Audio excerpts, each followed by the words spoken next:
उन्हाळ्याचे दिवस होते. मुलीला खूप ताट लागलेलं होतं. मग नदीकाठी पाणी प्यायला गेले तर तिचा पाय घसरला आणि नदीत आणि पुन्हा कबुतराने पाहिले. मग कबुतराने एक मोठंसं झाडाचं पान घेतलं आणि त्याला दिलं.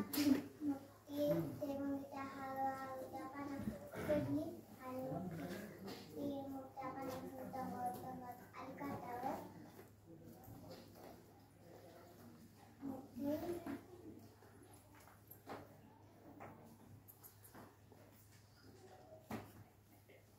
मग ती म्हणते धन्यवाद, आज माझा जीव वाचवला. मग अशीच त्या दोघांची मैत्री होते.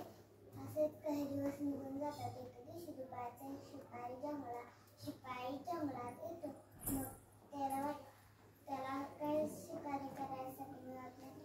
मग त्याला एक कबूतर दिसते. त्याच्यावर नेम धरतो. तर ती मुलगी सगळं पाहत असते.